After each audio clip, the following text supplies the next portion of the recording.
the fearless, curious soul, Goldilocks Productions presents The Deep Reading, connecting you to your soul show.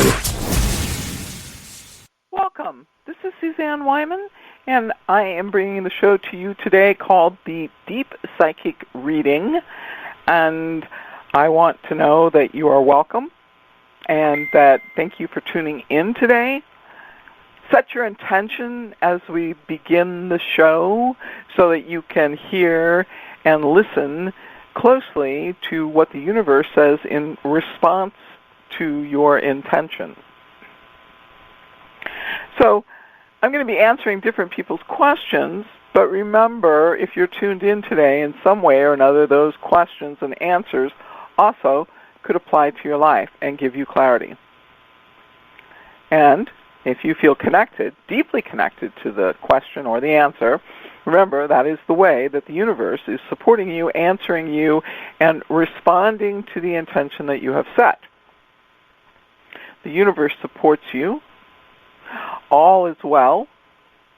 And may you feel included today in the conversation as if I was speaking to you directly, because that's what I want. So please, if you would like to be in touch with me, you may write to me, an old-fashioned idea of sitting down to a computer and sending an email, thedeeppsychicreading@gmail.com. You can also call me at 714-400-7384. So today's conversation is a conversation about what people are doing in their lives in order to obtain their dreams and what steps they're willing to take in order to achieve those dreams. I want to open today's show with astrology. In the past, I've brought it on in the past, and today I want to bring it in the beginning so that we understand what astrological aspects we're working with. And then I hope you enjoy a really great dialogue between my daughter and I. And I would like to bring my daughter in at this point in time in the show, and let's start the show. Hi, Katharina. Hi, how are you? I'm really good. How are you today? Good. Good. So that was I like that little opening because, it's funny, you and I never talk about the show. We're prepped for anything, but it always kind of lines up with what I'm going to bring on and talk about astrologically. So you're talking about people having their intentions and, setting goals. And right now, all of the planets are direct. So there's no planets in retrograde, which is huge, especially considering the amount of retrogrades we're going to experience later in the year is pretty intense. So it's kind of nice to use this energy right now, and that lasts until April 24th. So we've got a little more than a month, and it's a forward-moving energy. It's kind of that force, and we basically have no excuses, for not setting our goals and moving forward, right? We can't say that, that's a miscommunication because Mercury's in retrograde. No excuses. Just move forward. Use, everything that you can to your advantage right now. Okay, so talk about. Because there are chapters in history where there's planets that are in retrograde, and they're in retrograde for long periods of time. And we went through an unusual lunar aspect that hasn't occurred in a really long time. So on Monday. So talk about some of the specific planets that are direct as of right now. Well, we just came out of Mercury retrograde, right? And that just ended on the 10th. So let's explain Mercury to the person who perhaps is not well versed with astrology.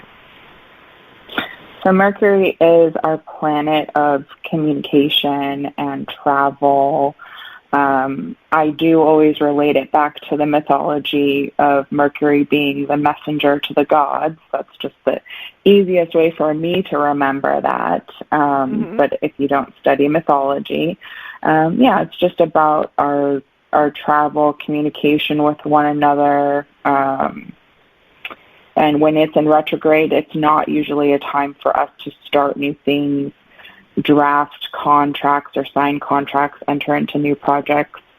We say that it's a time to kind of be cautious, and I always like to think of it as a time to go back and do a spring cleaning, clear out some things that you've been meaning to do that were already started, but, maybe you never got around to finishing it. So I like to think of it as a time to kind of finish things, tie up loose ends, and get things ready for when the planet goes direct, and then you have that forceful energy to kind of move forward on new things. Okay.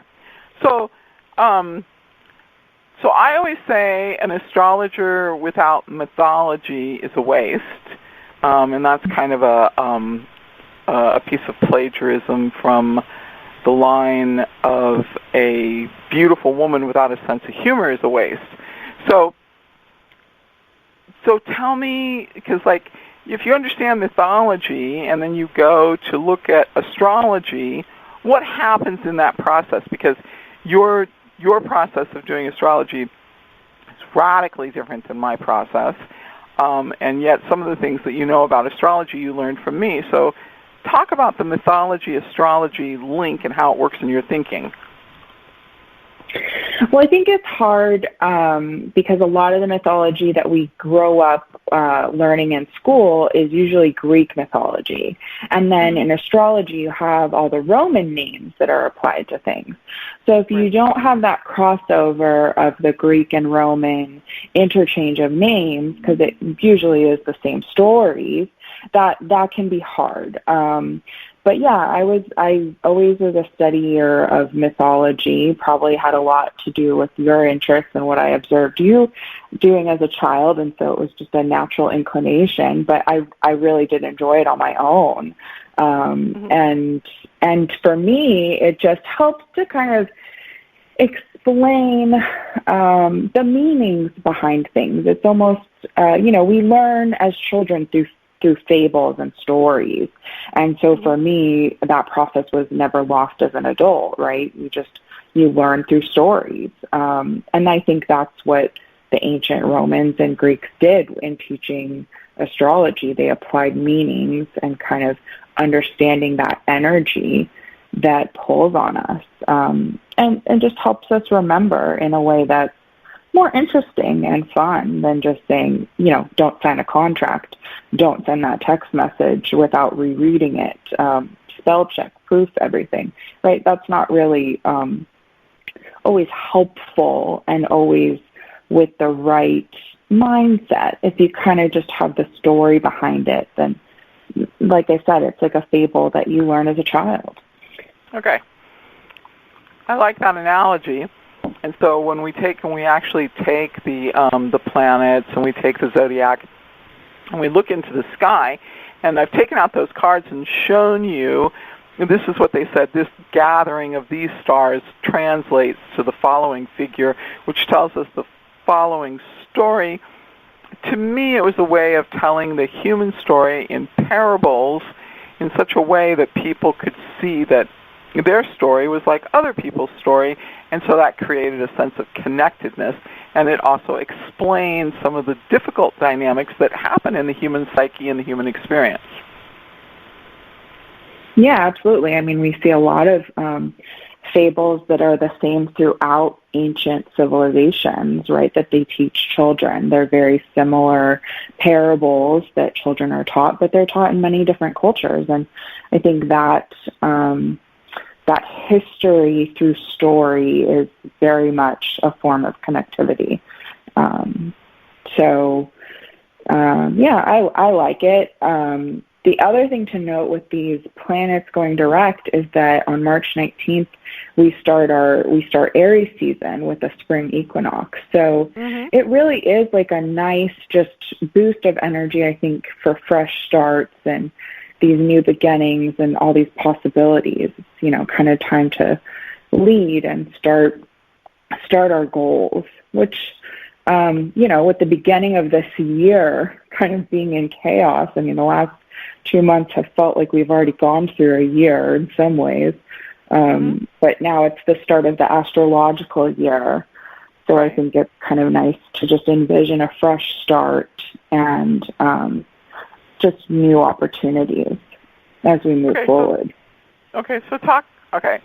So knowledge about astrology is done in layers, and so we start our new year, our new calendar in astrology with Aries, and then what is the element of Aries? So Aries is fire. It's a cardinal sign. I always think about Aries as being really passionate and involved in projects. They're ambitious. They're hardworking, you know. So it is that time, and we say that Aries is the beginning of the zodiac, and so they're the infants, they're the babies of the zodiac, they're the newborn. So you know, like babies don't really think about other people, right? They don't have that capacity. So not that Aries don't have that capacity, but just, you know, they're kind of focused on what do I need, what do I, you know, want to do, and things like that. And it does make them very focused. I mean, I enjoy Aries and that focused energy and being super passionate and just involved in, and so it's all about goals and leading forward. So so Aries, I don't know why Aries kind of have a bad reputation. I think if you're dealing with somebody who's an Aries, and saying you're an Aries is like saying you're a Ford, what year, what make, what model, what color, doesn't really tell us much. So when we take and we put together a person who's an Aries, people have said that they're kind of selfish or they're impatient or something like that. But I don't think so. I think Aries are people that just see it like it is. They don't see any reason to take and try and negotiate with somebody when they already see clearly what that person is. So Aries can have clear perceptions. But the thing that I really like is that I never know if I say this right, Zoroastrians, they celebrate, it's Persian New Year, and they celebrate it with fire, and they talk about burning away the cowardice.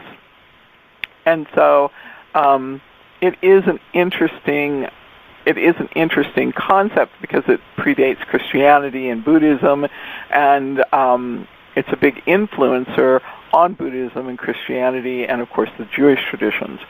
So in many ways, we follow astrology without even knowing it. We follow it because we do all of our preparation. Now we're doing our preparation for Lent, and we're getting ready for Easter. So just we're going to wrap this conversation up, but what is the thing that you think is the very best aspect of having the planets? The planets are direct. That just never happens, and it only happens for a month. I mean, yeah. I mean, I think it's just, like I said, it's just using that time, using your intuition and energy to focus on what your goals are, how you want to move things forward, and not kind of using the excuses of the planets being in retrograde to avoid or not do things, right? There's no excuses right now, so just to use, but still to use your intuition and still to do that self-care. I mean, there's a lot going on in the world right now, and we always have control over our own, fate and things like that. So we always have choices. So just using this time, this energy to kind of think about the choices that you want to make and the goals that you want to set and moving forward for the year. Okay. So yesterday I wrote to you and I said, oh my gosh, Catherine, did you look at how many lunar aspects you have going on tomorrow? Because lunar aspects are typically within the day. So, and did you look at your lunar aspects for today? Did you actually take, because one of the things you said to me is that I use all the tools of a support system that I can manage. We have the Good Timing Guide, which is an excellent tool for businesses. We have our astrology, which tells us our daily transits. And then and then we have the big picture of astrology. So how does looking, because I look at my astrology every single day, how does looking at your astrology help you stay focused on what it is that is good, what is productive, what is helpful in the day? So I use it as a guidepost. It's not, oh, this is how my day is going to turn out, so I'm just going to, avoid these situations, or I'm going to, not leave my house today because it just looks really terrible out there astrologically. I just use it as a guidepost of, okay, this might be happening for me today emotionally, or I might be more sensitive, or I might be more combative in my interactions with people. And I'm just going to kind of be mindful and notice those things today, and then keep it in the back of my mind as sort of advice, almost like my little Jiminy Cricket conscience on my shoulder reminding me, like, well, you've got that, Mars conjunct whatever, so you might be a little abrasive today. Just kind of simmer things down. So it's just kind of a nice overview. And I like to look at other people in my life and see what's going on with them, too, because it kind of gives us that empathy for what maybe they're going through, right? We never know what somebody's story is. So it's just a reminder of being sympathetic and understanding to ourselves as well as to others. Absolutely fabulous. Will you come back and do this with me again? Sure. Okay. Have a great afternoon. Have a good Thanks. All right. Bye-bye.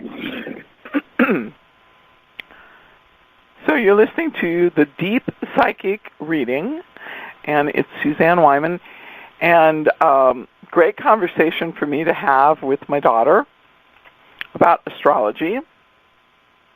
So I'm ready for my next guest. And today's question. Hello?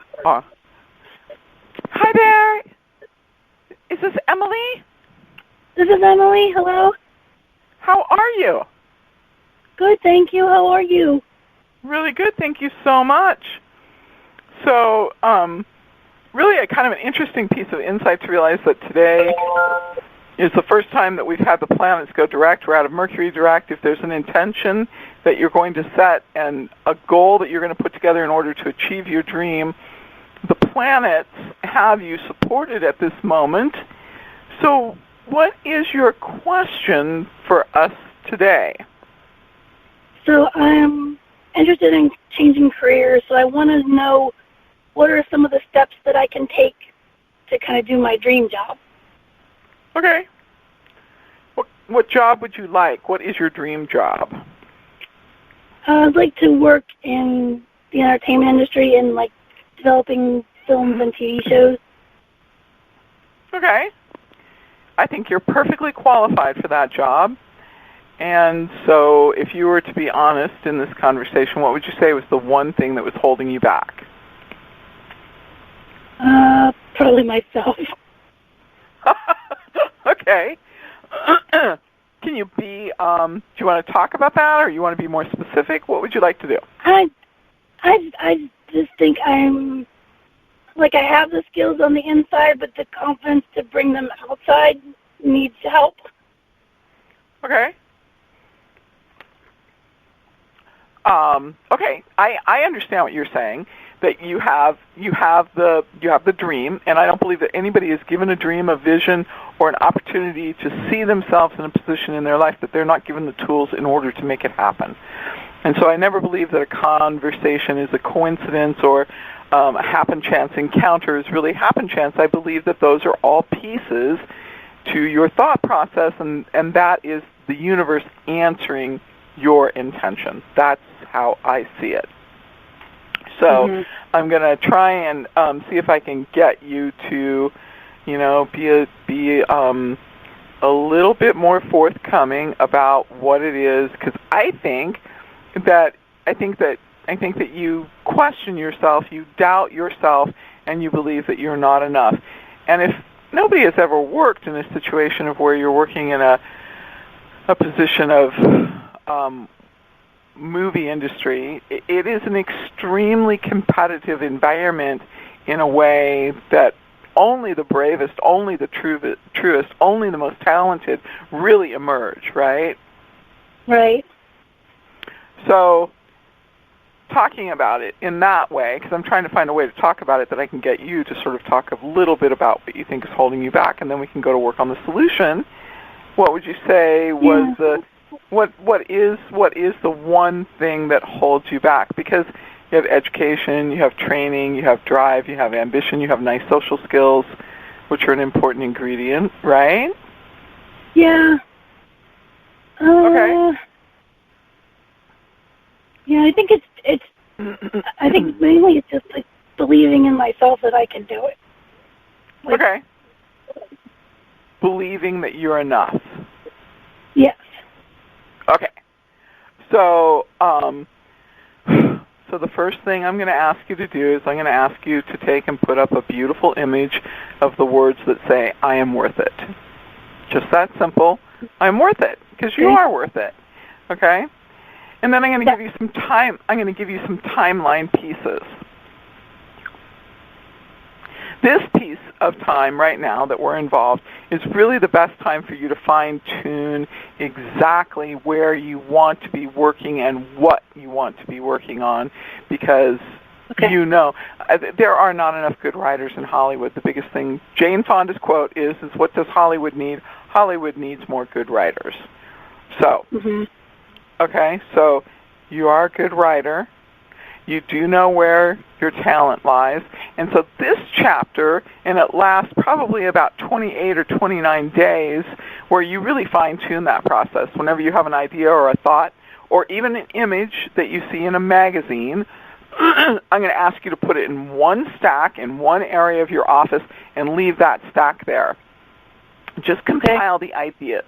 And then I want you to take and very carefully put it together onto an area that you would look at all the time. So the idea is that when we put something up, we look at it at first and we see it, but then after a while we don't see it. And then that's when our subconscious state takes off, because it is absorbing that material and feeling that material. And some people are very good. They're able to go over and they're able to feel it and they're able to touch it and they're able to be, very well directed. But that's the first piece of it. By the time we reach the end of June, you will have a very clear focus about what area that you want to be writing on, what people you want to be connecting with, and where your project is. Is it a short-term project? Is it a long-term project? Is it something that is absolutely feasible, or is it something that is a dream to do at some point in time in the future? And you're going to categorize your personal dreams. This is my short-term goal. This is my 1-year goal, and this is my 3-year goal. Okay? Okay. So that's the end of June. We actually see that you have that clarity, and you start the process. By the time you reach September, it's somewhere after mid-September, I don't know if it's the 16th, the 17th, or the 18th of September, you will have gotten correspondence from somebody who's in a position to receive what it is that you do and tell you, this is a project that we're willing to look at, this is what we're looking at, and these are the people that you are going to be able to talk to. It will be a very clear, it will be a very direct, it will be a very concrete move. And in that piece, you'll make up your own mind. I want to be involved at this part. I want this other person involved in this situation. And then that will be the building block process. We get to the end of this calendar year, you will actually have a commitment that you are able to begin. One of your projects that you've wanted to build on make happen and see come to fruition, and it will begin its process. I think that's pretty exciting news, to be honest with you. That is super exciting. That gives me hope. It's a lot of hard work to write. Writing is the most lonely of the artistic ventures, and the feeling of the blank sheet of paper is perhaps, I think, one of the most daunting pieces of the process. An artist has a blank canvas, he puts a mark on it, and he has begun. So it is a little different. Right. So I want to talk to you about your humor. You have a type of humor when you write that's very subtle, that is sort of a little bit more intellectual than most people, but in a whole nother way, at the surface level of the humor, people get it. It feels like kind of silly, it feels kind of zany, but it's written and it's done in such a talented way that the people that are very intellectual and people that are very smart also get that sense of enjoyment out of it. And you know as well as I know that comedy is the most difficult to perform. It is the most difficult to write. UCLA specifically has a department within its department just for comedy.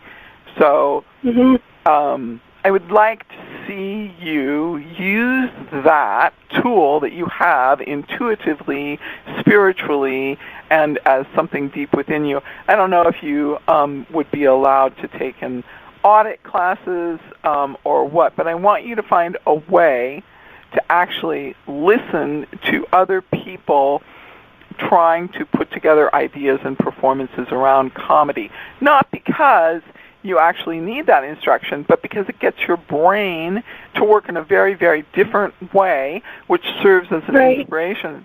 I think sometimes writers forget that they need to be involved in some things that are a little bit off the beaten path in order to keep themselves moving. Right. Well, right, it's like different. It has like different parts of your brain moving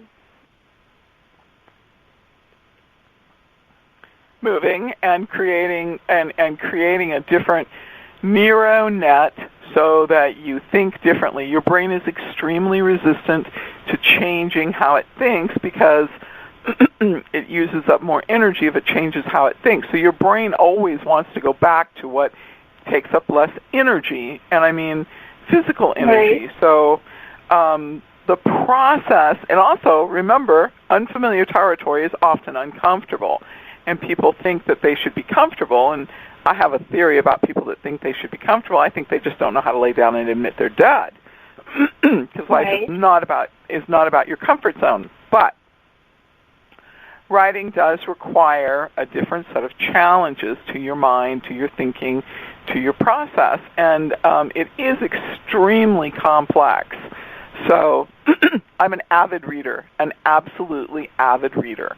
So I'm sitting here staring at a bookcase as I talk here, and I think about it. I think that sometimes what you as a person have done is that you have been very rigid with yourself and very structured with yourself, which has been very good about being productive.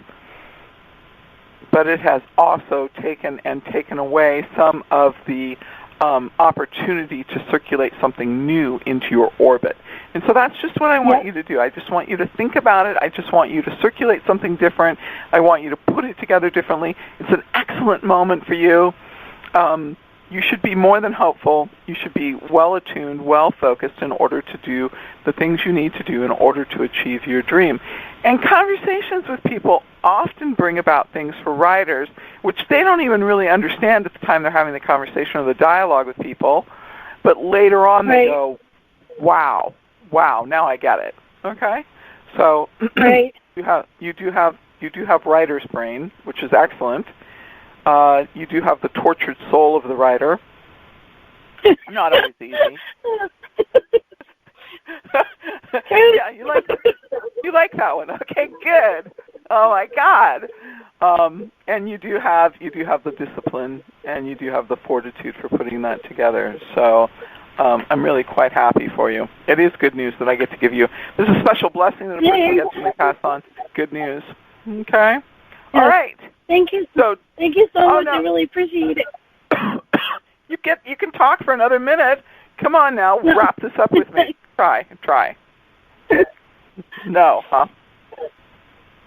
So, I guess any other advice for, kind of keeping my eyes and ears and mind open? Anything else you can recommend for, to keep me from missing an opportunity? One of the things I think you really need to do is you need to find a walking meditation. Everybody gets very kind of stuck on lead meditations or following a meditation or, sitting straight up or lotus position or whatever. And a lot of people miss out on that moving meditation, which is done in the more indigenous populations, like listening to a drum circle, putting yourself into an altered state as the result of listening to music and then creating movement creates just as much of an altered state as other types of meditation. And I think that, one of the things that's interesting in looking at you is to look at how much discipline you have. I mean, you have a huge amount of discipline, and that discipline has served you really well. And now I kind of have to take apart a little piece of thread here and loosen it up just a little bit and be just like, yeah, you're talented, you're good, you have the skills, you have the capabilities, you have all of the pieces that are in place, and all you need to do really is to take and just really tune into some things that make you feel good and make you feel worthy and give you a high boost in your self-confidence. Okay? Okay, yeah, that makes sense. All right. Well, you're welcome to call me, and thank you so much for being authentic in this dialogue. I'm glad I made you laugh. It's not an easy thing to do for you, but okay. Thank you. Yeah, you're very welcome. Have a great day. Thank you. Thanks, you too. Bye-bye. Okay, bye-bye. So this is the Deep Psychic reading by Suzanne Wyman. 714-473-84. What a great way to start the show out by talking about our potential as to where we are astrologically, and then talking with somebody who is ready to make the changes in order to fulfill a dream and go into a new profession.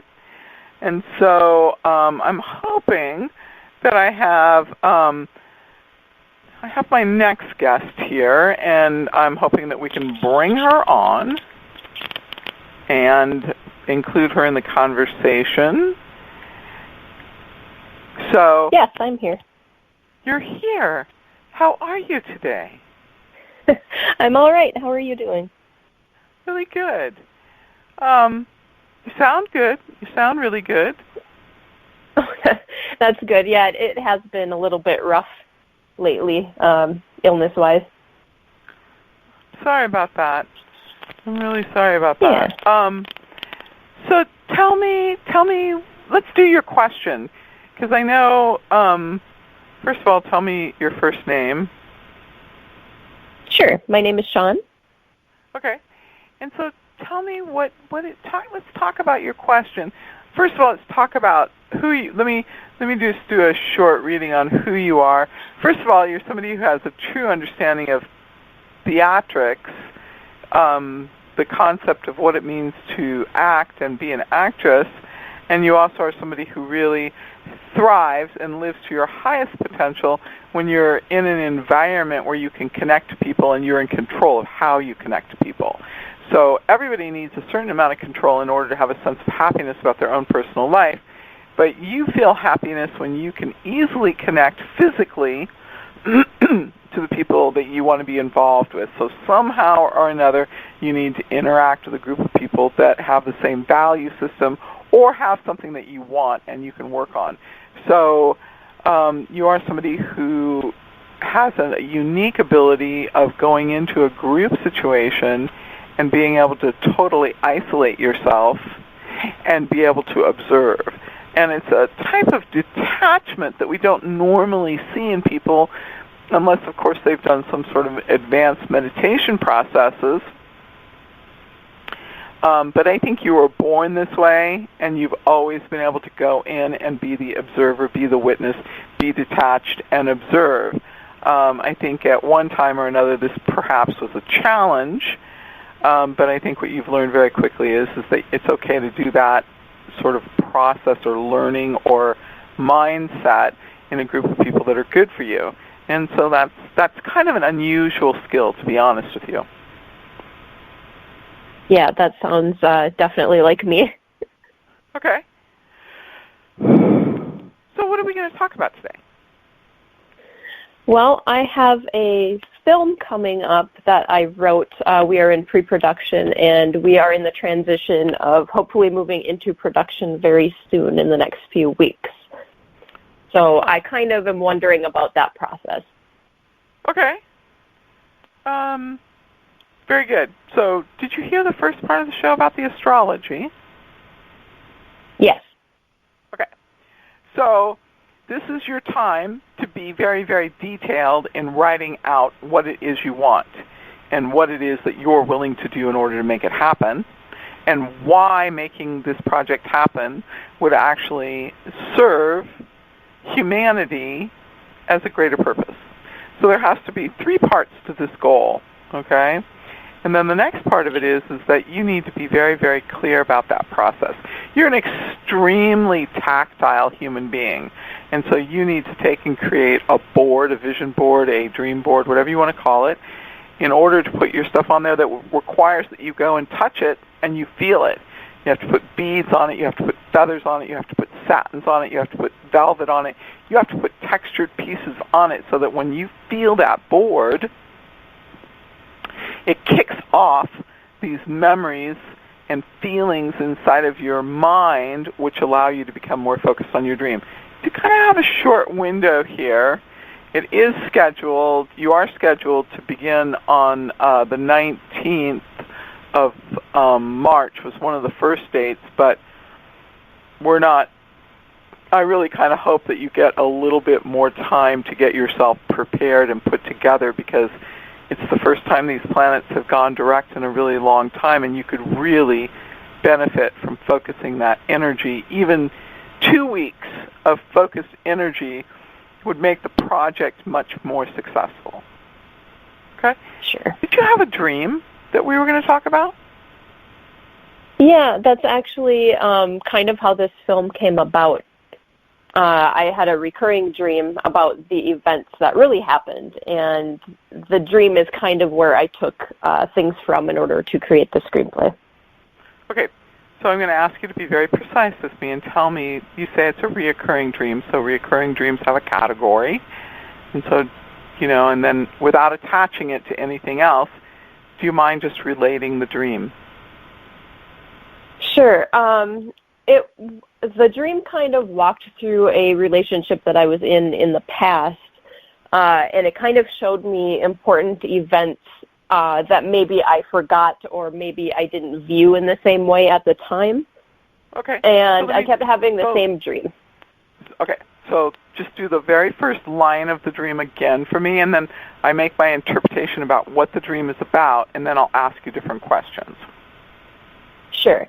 Yeah, the dream was about a past relationship that I was in. Okay, and were you walking in the dream with this person? Yes. It kind of followed different events that really happened. Okay. I'm so sorry to be quite specific with you. So, in the dream, are you walking with the person in the first part that you remember? No. What are you doing together with this person in the beginning? In the beginning is when I meet this person, but I am standing and this person is sitting. Okay. And is the person a male or female? Male. Okay. So the first part of the dream that you tell me is a dream about how this person is like your male energy, and your male energy, which is the thing that gives us movement, manifestation, it is the visible part of our life, and the female part is standing, and that is the part that's the invisible aspect. Female attributes are healing, and so you're talking about standing in a position of being able to take and bring this person from a sitting position into healing. So that is the first step in the story. But the male energy talks also about the fact that something happened, and there's something that happened or somebody that you were involved with that in order for you to live and survive, you had to suppress part of your male energy in a past relationship, and that's what this dream is reviewing with you. Okay. Does that resonate? Does that assist you in some way? Yeah, that makes sense. Okay, really good. All right, so let's go to the specifics of your question. And what would you like to ask in your question in being quite specific? I guess I want to know if this deal that we are in the works on is going to go through and keep everything on track. It does, but you're going to have to work on your side on the manifestation, visualization, asking the universe to support you. You have this period of time right now to take all the planetary obstacles have been removed. It's like you're sitting in a clear field, and the field is anything that you want to make of it. So it's up to you to put this together in such a way that it moves forward. Do you have the people that support the project? Yes. Do you have all of those things in place? Yes. There is no problem there. The only problem here is that you just need to stay very focused, and you need to continue to work on the process of the manifestation. Is that clear enough? Okay. Yeah, definitely. Okay. So I think that this project was supposed to start, for some reason or another, I think it's supposed to start in March. But it doesn't actually start in March. It starts 2 weeks after that. So it's within the first few days of April. And when it starts, I don't mean that the actual work of the film begins, but the process of the finalization of the filing of the contracts and all of the details actually start. And so it's not until the end of May or the first few days of June that we actually begin the actual physical project, which is excellent for you. Yeah, it is perfect. Okay. So congratulations. I'm very happy for you. I really appreciate you taking the time to call and to share your story. Thank you so much. Yeah, thank you so much for your time, Suzanne. All right. Have a great day. Thanks, you too. Okay, bye-bye. I love dreams. I don't think I ever tire of doing the interpretation of dreams, listening to people talk about their dreams and how they remember them.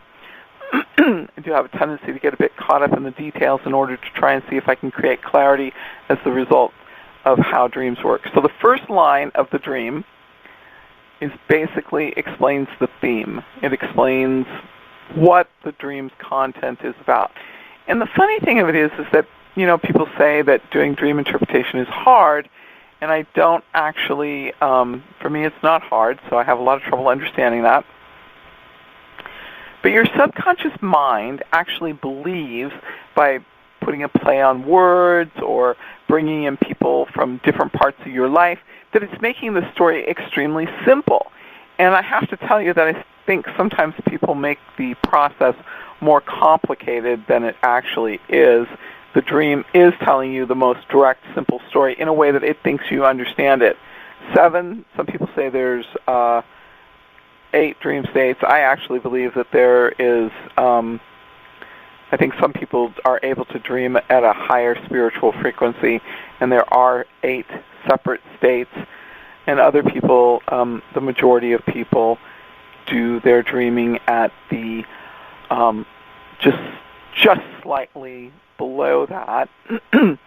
But each dream state rests on each chakra, and your first dreaming experience occurs before you're born. And most people, I just haven't had much luck with getting people being interested in remembering what they were dreaming when they were in utero with their mother. But science documents the fact that babies before they're born dream. And they also document the fact that the mother's dream state changes at the 5th month. And that's the first time the spirit actually remains inside of the body for prolonged periods of time and is able to impact a mother's dream state. So I always try and get women that are pregnant to take and keep a dream journal, which is good for anybody. So that's my advice for dreams today. And anybody that has a dream, I love this conversation. I think it's my favorite. So I think I'm ready for my next person. And you're listening to the Deep Psychic Reading with Suzanne Wyman. And I'm looking for my final guest today. So let's see what we have to do. Hey, hi, Paula. How are you? I'm doing good. How are you? Really good. What are we going to be talking about today with you? What's your question? Well, I wanted to ask you, I haven't dated in a long time, and I recently started seeing someone that I've been friends with for a long time. Okay. And my question is, what do I need to put in place in order to have a romantic relationship that's successful? Oh, my favorite. Oh, my gosh. Aren't you wonderful? Oh, my gosh. Okay. So, by the way, you have started your relationship in a way that I think, after listening to a lot of relationships and a lot of relationship conflicts and so forth, I find that relationships that begin as a person having an understanding of each other through common interests, common whether it's work or it's a hobby or it's location, by being neighbors or seeing somebody on a regular basis, I think it's much more natural. And so you're friends with this person in the beginning, and that's how you get to know the person, whether this person is right for you. And you learn about all of their quirks, and I hope people have quirks, because if they're not human. Okay? Careful of that person who says they're perfect. Be very careful of that person. So you started out as friends, and how did you get to know each other as friends? We met online through a group that had a similar interest, and we met in person several months later and just started hanging out. We would see movies together. We'd talk about books. I was interested from early on, but, he was not. Okay. Well, is that okay? Because that is not uncommon, by the way. Yeah, it's okay. I think it occasionally makes me feel insecure, like I might be a little more invested than maybe he will become as invested as I am over time, but I don't want to rush, because I've felt this way for a while. Okay, so here's the problem with that sort of thinking. It's kind of like you've spelt out the recipe for disappointment. Just because you were more spiritually attuned and could potentially see yourself with this person doesn't mean that he was not as invested. It doesn't mean that at all. The only thing it really means is that you knew what you were looking for, and when you saw it, you said, that's what I want right there. Let me have that one. Because how many times have you walked into a store with somebody, and they go into the bakery, and you're thinking, oh, my gosh, what did I bring this person in here for? I should have had them sit outside and get us a table, and then I could have just gone in and gotten it. And if they didn't like it, I could say, oh, well, it's too late now. We only have 20 minutes. We've got to get back to it. Okay, next time. Okay?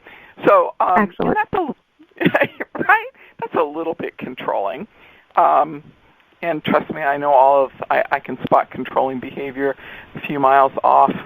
I can spot somebody's body language and tell me, oh my God, stay away from that person. They're just going to try and control my breath. But it doesn't mean anything that you could spot him, and he was interested. He just didn't know it because he took the time to get to know you and become friends with you. So you have to take a giant breath and step back, and you have to use your skills for writing and start documenting the feelings, But basically, I'm going to tell you this.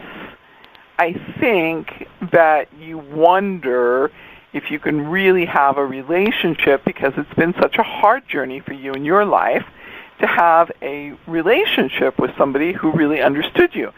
And now here you are. All of your previous experiences served you really well. Now you're in a spot and you can actually see this person is good for you and you're willing to do the work in order to move forward. So to me, I think, oh my gosh, this is so perfect. Please don't bring in your sense of unworthiness and your low self-esteem into the situation and bring about a problem that isn't there. Continue to move forward. Please continue to move forward. So that's my advice for the situation. So you don't tell me what activity the two of you are doing together if you have similar profession or anything else like that. So I don't know that part of it. But here's what I do know. I do know that he values home. He values relationships. He values duty, obligation, security, and being consistent in his word. So one of the things you have to learn to do is you have to learn to listen to him so that when he says something, you don't think, well, he couldn't really mean that. You have to listen to him and say, well, this is what I heard you say. Well, what do you really mean by that? And go a little deeper, work a little harder to create deeper communication. Your schedule is overcommitted. His schedule is overcommitted. You're overly responsible, duty-bound, obligation-bound. You're going to have to take and put together a good schedule. You're going to have to take and invest a little bit more effort into finding people to help you with some of your responsibilities so you're free to go and meet and socialize and get to know this person. But I'm really quite excited for you. I think this is a journey of falling in love, you falling in love with a person with an open heart, falling in love with somebody who's really good for you, falling in love with a person, a time in your life, an opportunity, a connection. And I'm not saying love is easy because there are so many things in this world that we never really experience unless we're in a relationship. When you're by yourself and you decide, well, it's 2 o'clock in the afternoon, I'm going to go out to eat, and I went out to eat. When I went out to eat, I decided to take the dog for a walk, and you came home 5 hours later. If you're in a relationship and you don't convey that information, people, depending on what kind of people they are, they can get a little annoyed about some of that stuff. It's a little too free. So remember, there is a part of you that will grow and change and evolve as the result of this relationship, and you will become a different person. And when we're in a good relationship, the new person we become is a better us. It is a brand new, better us. When we're in a relationship that's not good for us, we become very constrictive. And so that's a real simple formula to understand if where you are in your relationship is really serving you at a higher level. Are you expanding or are you constricting? That's is that something we'd like to hear the rest of that? Yeah, I am working on expanding. I think the insecurity makes me shrink, and so I have to be very conscious to choose expansion. Okay, talk about that in a more earthly way, please.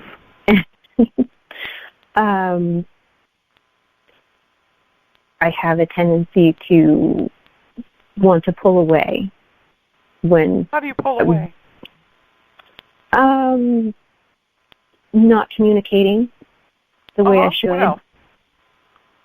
What else?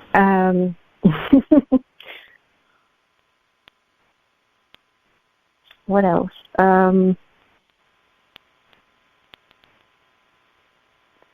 Also pushing him away to make sure that this is where he wants to be. Oh, sorry.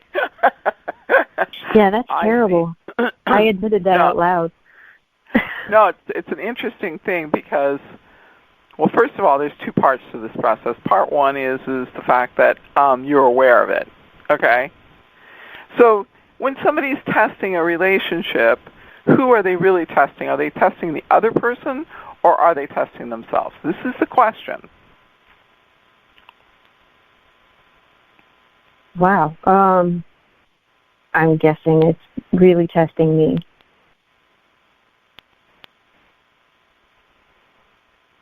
No. So here's what happens.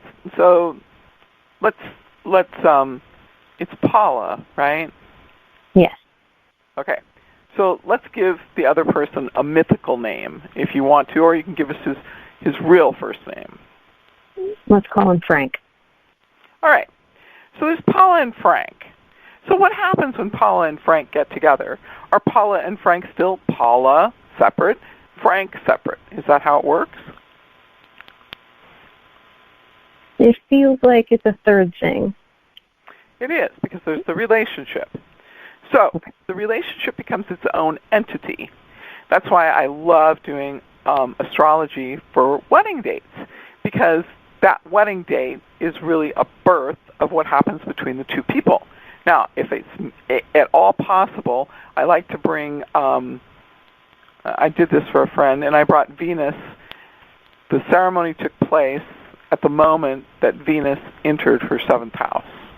And so it's as close as you can get to a birth while you're still alive on the planet and there's no child being born.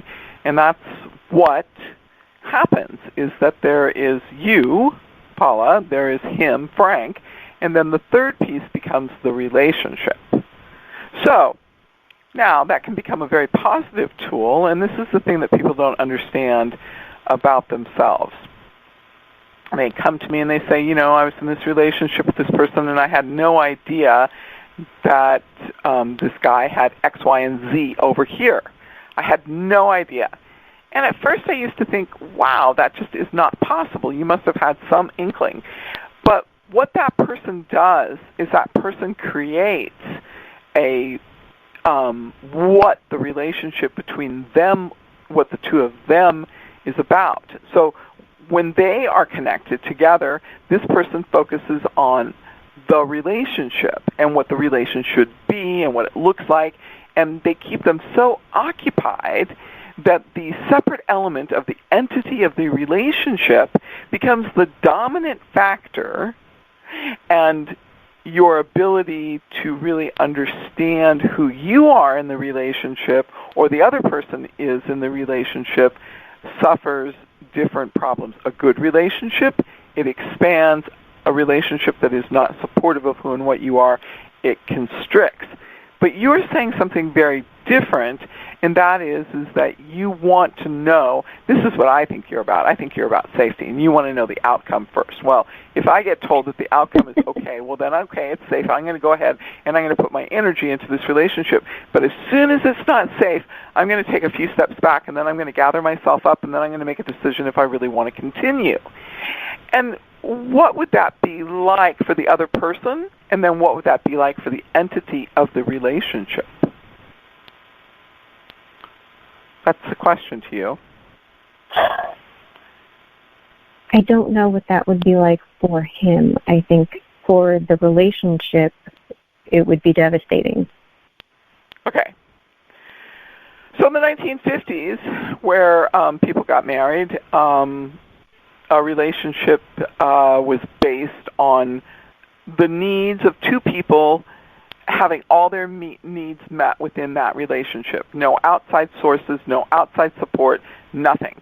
You got everything in that relationship, and it was a very, very intense dynamic when it was good, and it was also a very intense dynamic when it wasn't good. But by today's standards, it falls into the category of being defined as codependent. So, because the person, the wife or the husband didn't know where they began and the other person began, and they were just one enmeshed person, okay? That was the definition of a good marriage. Then we evolved and we looked at things differently, and certain financial freedoms came about, and we said, oh no, that's codependent behavior because the other person doesn't grow, the other person suppresses their desires, and it comes out in dysfunctional behavior, it comes out in irrational behavior, and it also comes out in illnesses and addictions. And so then we set about this job. So you want safety and knowledge first, and then you decide then it's okay, but relationships don't work there. Relationships work in this place of in the moment. So you have some work to do here. I think it's a good relationship to work it out. One of the best books that you would really get it is a book called Centering on Intimacy, and I think it is Guy Hendricks. And in there he uses an archetype process of where people bring outdated archetypes into a relationship, and that's really what causes the relationship to fail. So that's my suggestion. And I have run out of time, and you have been a fabulous guest. You've been open, honest, available, and vulnerable, and you're welcome to call me anytime. Thank you, Suzanne. This has been great. Oh, thank you. Okay. All right. The Deep Psychic, Suzanne Wyman, and that's 714-400-7384. I want to thank you for joining me today. And it has been really an amazing day in this conversation in that I've gotten to talk about deep issues, I've gotten to talk about shallow issues, and I've gotten to talk about my favorite topics, relationships and dreams, which I seem to have an unlimited supply of energy for. But thank you for listening, and I hope the universe supports you in what your dream is, and make sure and take advantage of what is going on today in the great astrological influence of the planets being direct. Have a good day, and please join me next week. Thank you. Bye-bye. Become a Goldilocks Productions VIP patron. Receive exclusive access to live stream special and other epic perks. Join the Goldilocks Productions VIP community today.